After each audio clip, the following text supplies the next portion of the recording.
Hey, beautiful, can I ask you something? When was the last time that you said yes, even though deep down in your heart you really wanted to say no? You show up, you fix, you smooth it over, and you make it all look effortless. But when everyone else rests, you end up empty, running on fumes and faith. If this hits home, I see you because I am you. Today's episode isn't just about breaking free from people pleasing. It's about becoming the woman whose love starts within her, not on the outside of her. And when that woman shows up, her relationships, her peace, her power, her confidence, everything shifts. For years, I have struggled with people pleasing and the need to please others. Hi, I'm Christy Little Jones, relationship coach, chief cheerleader, and your soul sister on the journey to creating a life and love that love you back. I am a recovering people pleaser. For decades, I would jump through hoops. I would try to guess what other people wanted or needed from me, or try to feel the need without asking. And I realized that I actually was addicted. Not so much to maybe the approval, but I was addicted to the feeling of being needed. Can you relate? It made me feel valuable. It made me feel visible. And as a recovering people pleaser, or even if you are a serious people pleaser, one of the things that we lack is we lack understanding around our self-worth. We feel that other people, by validating us or giving us their approval or affirmation or validation, that it makes us worthy. Because as people pleasers, especially if you've been a chronic people pleaser like me, where you've done it for years, maybe even decades, you really don't understand your worth or your value. And I don't know about you, but the constant striving and the neediness for others' approval, when you are doing everything that you can to either gain their attention or gain their approval or gain validation or even acceptance, it becomes exhausting. It becomes weighty. It becomes too much to even deal with. Constant striving for others' approval comes at a cost. What I've learned is that people pleasing, we think that keeping the peace or being a good girl is a way to love other people. But you know what? People pleasing isn't love. It's actually a survival strategy to keep your heart safe. But continuing to people please actually keeps you stuck. And the minute you stop asking yourself, what is it that they need from me? What is it that they want from me? Or you stop trying to anticipate what they want or what they need without asking. And you try to fill that void of discomfort. So you just show up in a way that you think won't make you confront the rejection that you're so afraid of. When you can start spending time with yourself, asking yourself, who am I? Who can I be when I'm fully authentic, when I can share exactly how I feel? And who can I be around that allows me to be that, allows me to be truthful and honest and share my true feelings and emotions without feeling judged or rejected? Most people pleasing started in childhood. Maybe with your family or someone close to you, where you might have said how you really felt. And the response or the reaction from the person closest to you was threatening, or it was judgmental, or you felt rejection behind it.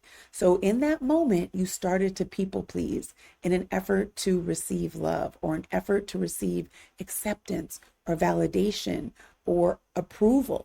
And as a child, you learned that love was earned through your behavior. That if you were good, if you were helpful, or if you were quiet enough, people stayed happy. And now, as an adult, that people-pleasing nature looks like overcommitting, over giving, over apologizing, and under resting. You say yes out of guilt. You stay in roles out of obligation, and you suppress your needs because of the fear of being seen as selfish. But sis, what I've learned is that people pleasing isn't kindness. It's actually self-abandonment in disguise. People pleasing is where you are trying to earn what God has already freely given to you: love, acceptance, and belonging. So I really want to break this down. Every self-transformation has three identities: the old self, the awakening, and the new identity. So as a people pleaser, the old self is the approval addict. This is where you are fueled by validation. Your worth depends on being liked by others. You are the helper, you are the fixer, and you are the rescuer. But deep down, your smile really hides exhaustion. As the approval addict, you're experiencing emotions like guilt, anxiety, and major burnout. And as a result of people pleasing in your old self, you start to believe that if I don't make them happy, then I'm failing. The second identity is where you have an aha moment or an awakening. So let's call this the awakening moment. This is where something is triggered, something is happening where you feel like there's got to be more.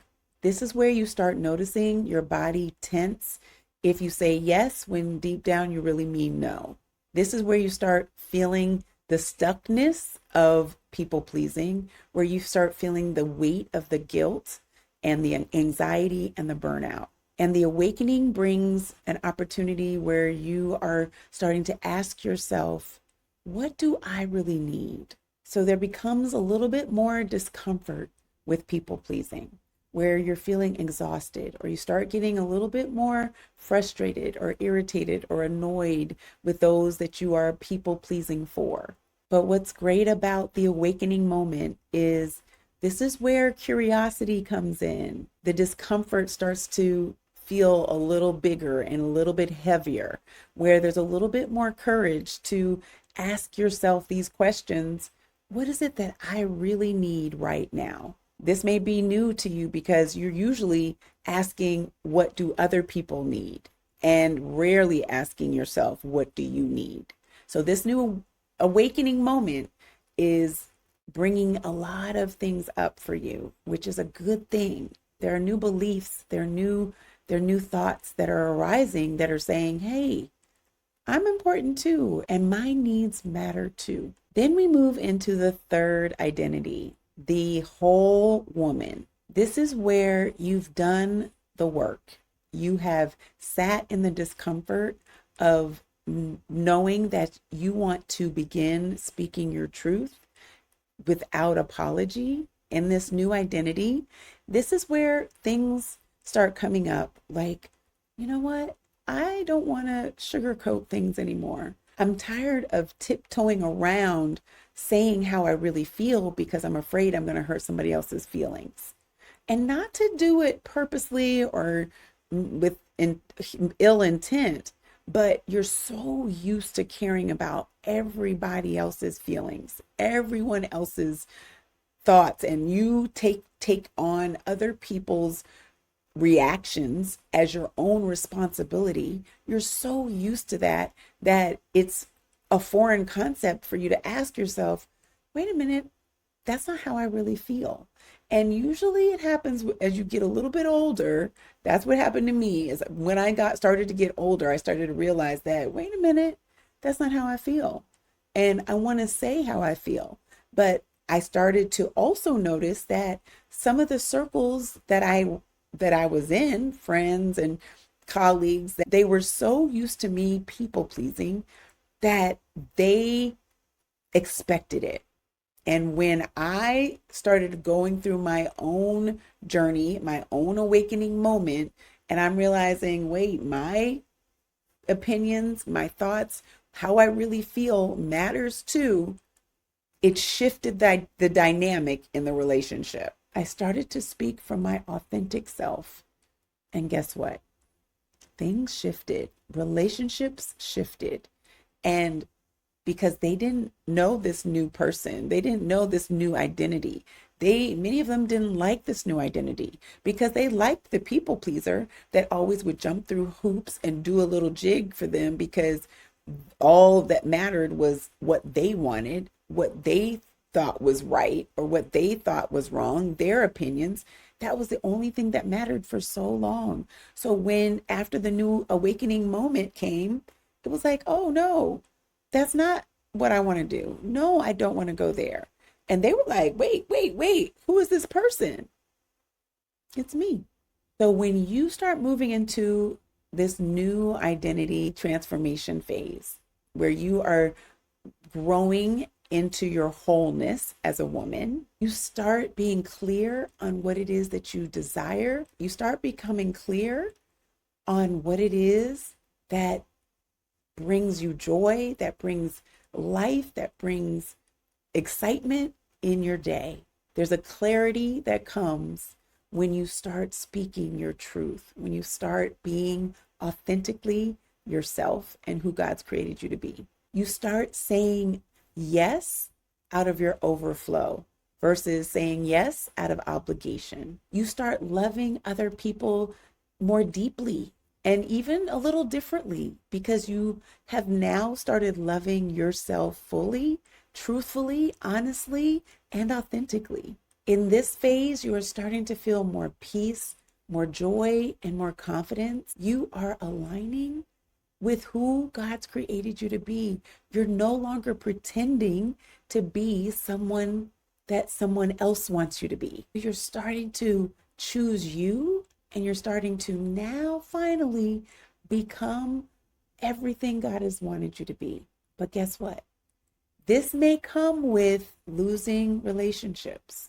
This may come with losing friendships and things that were comfortable for you as a people pleaser no longer feel as comfortable. So when you honor your truth and you are honoring God and who He's created you to be, healing and freedom begin. So what do you do if you're a people pleaser and you want to stop being a people pleaser? You know I'm your girl, so I'm going to give you some steps. The first one and the easiest one is pausing before you promise. So before someone asks you to do anything, your children, your spouse, your friends, your parents, your siblings, before anyone asks you to do anything, I want you to pause. And I want you to ask yourself, if I say yes to this, is this going to bring me peace or is this going to bring me pressure? This small, simple step is your first step to emotional integrity with yourself. If you can't make that quick decision, if it's for peace or pressure right in the moment, then ask for extra time and say, can I get back to you? So simple, right? But I know for many, many years, I would avoid like the plague wanting to disappoint someone or disappointing someone, thinking that I had full control over their response, their reaction, which was a joke, right? We don't have responsibility over the way other people act or the way they respond. But as people pleasers, we take on that responsibility that we can control the way someone else responds. It is such a weight that we've carried as people pleasers for decades, for years, and sometimes lifetimes for many people. But I have to admit that even though it's a small, simple step, pausing, asking yourself if this brings peace or pressure, and if you need more time, asking, can I get back to you on that, takes practice. The second step that I want to give you to help you get to your beautiful, whole, authentic self is name your need. Most people pleasers have no idea what they need. They have no idea what they want. They have no idea. Why? Because they're used to other people telling them what they need. They're used to other people's opinions or likes or dislikes becoming their own. They take on other people's opinions as their own. And so they have no idea what they want. They have no idea who they are. They have no idea what they need. So it starts with asking yourself, what do I really need right now to feel loved and safe? You may not even know the answer to that right away, and that's okay. But keep asking yourself, keep asking, what do I need to feel loved and safe right now? If you have to ask yourself 2, 3 times, 20 times, 23 times, keep asking, because that is how you are now getting to know yourself. You're getting to trust yourself. You're getting to the place of authenticity where you can now not stop abandoning your own self. That question, what do I need right now to feel loved and safe in this moment? That question alone starts rewiring your nervous system, and it prioritizes self-awareness over approval. It also helps to position you to receive. As people pleasers, we're always giving, always, always, always give, overgive. And many of us have a really difficult time receiving. So now asking yourself this question is now helping to position you to receive what it is that you need. But guess what? We cannot receive what we can't name. Okay, step number 3, practice micro boundaries. Big thing for people pleasers, we don't know how to set boundaries. So when you start practicing micro boundaries, this helps you to build up to the big boundary. Start small, like not answering a text when it comes to your phone immediately, declining a favor that may drain you. Also, being mindful, being intentional to protect your energy. Every time you choose yourself, you are building the muscle of self-trust. Okay, this is a tough one. Number 4, embrace discomfort. What I know is that you cannot heal people pleasing without making someone uncomfortable, including yourself. One of the reasons why we stayed stuck in people pleasing is because it's uncomfortable not to people please. It's important to know that as you move into this space of healing and releasing the people pleasing nature, reconditioning your mind, body, soul, actions, decisions, choices, feelings, all of those things, now that you are moving and you've decided that you want to release the people pleasing and step into your most beautiful, authentic self, it is going to be uncomfortable. But I want to encourage you to sit with the discomfort. Feel the discomfort. Don't run away from the discomfort. Honor the discomfort. And most importantly, let other people's disappointment be their responsibility, not yours. When other people react negatively to your boundaries, you know how to respond? Breathe. Breathe, breathe, breathe, breathe. In person, over the phone, online, wherever it is, just breathe, just pause, just breathe through the discomfort. Their discomfort is not your weight to carry. It's simply the system resetting. And lastly, I want you to anchor in your truth. I want you to remind yourself that I am still loved when I say no. God is not disappointed when I rest. He, in fact, tells me to rest. Boundaries are love in action. My peace is my proof of alignment. I know that was a lot, so let's just take a deep breath here together. I want to do a quick reflection moment so we can anchor this moment together. Close your eyes if you can. Put your hand over your heart, and I want you to ask yourself, where have I been betraying myself just to be liked, loved, or accepted? What would it be like to choose me, even if no one claps? Let that truth settle in your heart, because the woman that you are becoming is already inside of you. She is just waiting for permission to breathe. So let whatever comes up, come up. Don't fix it. Don't stuff it.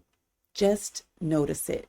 That awareness is the beginning of your freedom. You know, I love the emotional freedom technique or tapping. It is a super simple tool that helps you to regulate your emotions and get those negative emotions, the negative energy that you feel, the tightness in your chest, the lump in your throat, the uneasy stomach, the tightness in your body. It helps you to release that out of your body. And so I want to do a mini tapping session with you right now. If you are somewhere where you cannot tap or you cannot focus, or you're driving or you're cooking or doing something where you can't just pause, please come back to this moment and do it when you have the time. Okay, so first thing we do before we tap, we always rate the intensity of the emotion. So if you're feeling a fear for relinquishing people pleasing, or you're feeling a little anxious or worried, or just, I don't know what to do, or like panicky, rate that emotion in your body right now. So sit with yourself, think, okay, on a scale from 0 to 10, how anxious or how fearful or how frustrated or angry or overwhelmed am I feeling right now in my body? Go ahead and rate. We're going to start on the karate chop point, which is right below the pinky finger. Use 4 fingers on the other hand. And I want you to tap on the side of the hand, the karate chop point. And I want you to say, even though I've spent years pleasing everyone else, I deeply and completely choose to honor me now. We're going to say that 2 more times. Even though I've spent years people pleasing everyone else, I deeply and completely choose to honor me in this moment. Last time. Even though I've spent years pleasing everyone else, I deeply and completely choose to honor me now. Moving to the next point, which is the eyebrow, which is right in the top, the front of the eyebrow, right where the hair starts in the eyebrow. I want you to tap that with 1 hand or 2. You can use the middle and the ring finger on each hand or 1 hand. Eyebrow. I've carried guilt for saying no. Side of the eye. This is right in the corner of your eye socket, not your temple way back, but really close to the corner of your eyes. Side of the eye. I release the weight. Underneath the eye, on the top of that bone, right underneath the eye socket, I choose peace over pressure. You just repeat after me. I choose peace over pressure. Under your nose, right directly on that bone underneath your nose, I am safe to rest. On the chin, right underneath the chin, you feel the little indentation. I don't need to earn love. Collarbone, right underneath the collarbone, both or one side or both. Love already lives in me. Underarm. This is 3 fingers down from underneath your armpit. Underarm. I am learning to trust myself. Top of head, right on the top of the crown of your head. I choose me with joy and grace. Deep breath in. Put your hand over your heart and let it out. Now I want you to notice any shift that you've had or any shift that has been made in that brief tapping session and re-rate the intensity of the emotion. So if you were a 10 before and you went down to an 8, you may want to do that round 1 more time. If you were a 7 and now you're a 2 and you feel much better, you feel the release of that emotion out of your body, that's great. Then you can move forward with your day. If you wanted to just do another round, you could. Sometimes 2 or 3 rounds of the same thing, or over and over for 2 or 3 times, really helps to release that the negative feeling in your body. And it's okay if you have time for 1 and you can come back and do 2 more, do that as well. So as you notice the shift, it's alignment in your body that's taken root as you release the negative emotion from your body. For more understanding about the emotional freedom technique or tapping, you can go to an earlier episode in season 4, episode 4 on emotional freedom technique or tapping. Sis, I have been a recovering people pleaser for as long as I can remember. And while I've come a long way in my journey of choosing me and setting healthy boundaries, I still have moments of slipping back into that old pattern where I say yes when I really want to say no, carrying way more than my share and confusing peacekeeping with peace. And it is exhausting. The older I get, the less capacity I have for carrying other people's weight, worries, or unhealed pain, because their chaos or their lack of healing or lack of desire to become the best version of themselves does not deserve access to my peace. The life that you desire of more peace, more emotional safety, and more connection does not come from you doing more. It comes from you becoming more aligned. If this resonated with you, if you felt something stir in your heart today, that's your inner self, your inner guide calling you to go higher. Please don't ignore her, sis. When you stop living for approval and start living in alignment, every single relationship, including the one with yourself, begins to heal. Sis, this is your life. You are not here to please everyone. You are here to live in alignment, to be loved, to be at peace within and with yourself. Whether you're a wife waiting to be or walking through healing from marriage, thank you for spending this time with me today. Before I go, I want to remind you that you are not selfish for choosing yourself. I am here as your cheerleader to help you rewrite your subconscious programming. I want to help you to choose you and learn how to set healthy boundaries in all of your relationships. I am so excited for you. You have taken the first steps to becoming who you are always meant to be. And can I ask you to do me a favor? Can you share this with another friend who really needs a little bit of wisdom and a whole lot of love right now? And if you haven't already, please like, comment, and subscribe. And I would love to hear from you. I would love to hear what you learned and what aha moment you had by listening to this episode. I look forward to connecting with you next time. Again, know that I love you, I appreciate you, and I am cheering for you always. Take care. Thanks so much for watching. If the video you just saw blessed you, be sure to like, comment, and subscribe so you don't miss what's coming next. And if you're ready to go a little deeper, whether in your faith, your relationships, or personal growth, visit ChristyLovesYou.com/go deeper. I have something really special waiting for you there. Until next time, know that you are loved, you are seen, and I am cheering for you always.